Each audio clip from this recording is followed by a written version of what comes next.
అదేవిధంగా గోదావరి జలాల్లో ఉమ్మడి ఆంధ్రప్రదేశ్లో కంటే మీరు చేసిన అన్యాయమే ఎక్కువ. మీరు అసలు ప్రతిపక్ష నేతగా ఒక లేఖ రాయండి, ఏం జరిగిందో లేఖ రాయండి. అసలు ఈ కృష్ణా జలాలు గోదావరి జలాల విషయంపై మేము అసెంబ్లీలో చర్చించడానికి సిద్ధము, మీరు సిద్ధమా అని చెప్పి ఓపెన్ ఛాలెంజ్ విసిరారు సీఎం రేవంత్ రెడ్డి. మరి అదేవిధంగా ఇంకొక మాట కూడా అనేసారు ఆయన. ఎటువంటి పరిస్థితుల్లో ఏదైతే కేసీఆర్ ఉన్నారో, మీరు బలంగా ఉన్నప్పుడే మిమ్మల్ని అన్నిట్లో ఓడించి మేము వచ్చాం. ఈ రోజున మేము ఏమీ మాట్లాడలేని పరిస్థితుల్లో మిమ్మల్ని మేము మాట్లాడలేమా, మేము ఢీకొట్టలేమా అని చెప్పి డైరెక్ట్గా మరో ఛాలెంజ్ విసిరారు. అదొకటే కాదు, ఇంకోటి కూడా గుర్తు చేశారు. మరి ఎవరైతే చెప్పుకుంటుంటారో బీఆర్ఎస్ నేతలు గజ్వేలు గడ్డ, కేసీఆర్ అడ్డా అంటూ, మరి అలాంటి వాటిలో కూడా మెజారిటీ గ్రామ పంచాయతీని కాంగ్రెస్ పార్టీ చేజిక్కించుకుంది.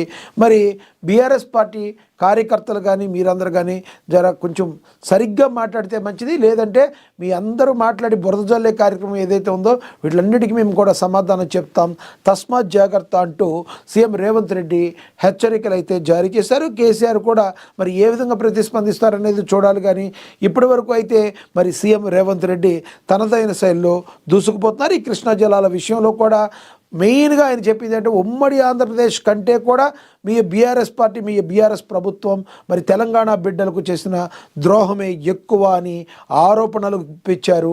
ఆయన కీలకమైన వ్యాఖ్యలు చేశారు తెలంగాణ ముఖ్యమంత్రి రేవంత్ రెడ్డి. ఇక మనం చూస్తే